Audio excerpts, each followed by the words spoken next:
এই যে আমাদের গাছের আম,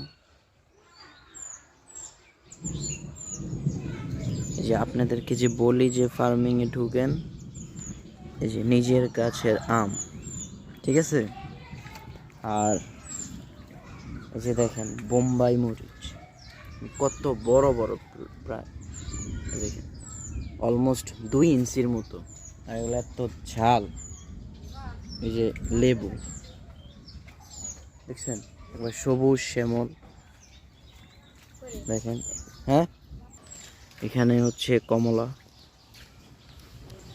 এই যে ডাটা, এই যে আম, সিজনাল আম, মাশাল্লাহ কত বড় বুঝতেছেন। এই যে পুঁই শাক আমি রোপণ করছিলাম, মাশাল্লাহ দিলে এখন এই যে অনেকবার খাওয়া হয়েছে। এগুলো হচ্ছে ড্রাগন। আর এই যে এখানে হচ্ছে আপনার জাম্বুরা।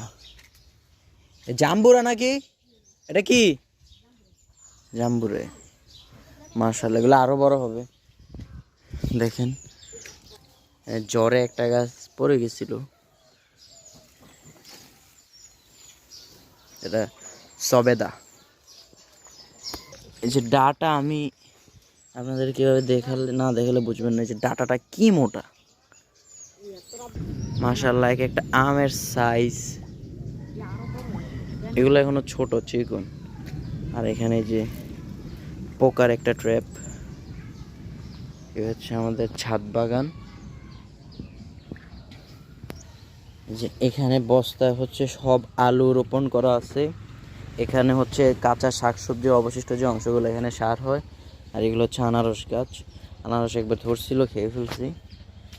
আর এদিক দিয়ে আছে, এদিক দিয়ে এগুলো হচ্ছে সার। আর এটা হচ্ছে আতাপল গাছ, কিছুদিন আগে যে আতাপলটা আমি ছিঁড়ছি বা খাওয়ার ভিডিওটা আপনারা দেখলেন, ওইটাই হচ্ছে আতাপল গাছ।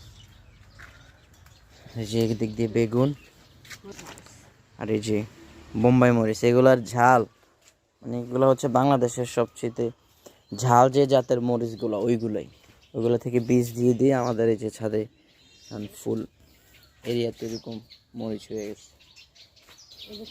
যে এখানে কিছু কুমড়া, এটা সেটা। এই যে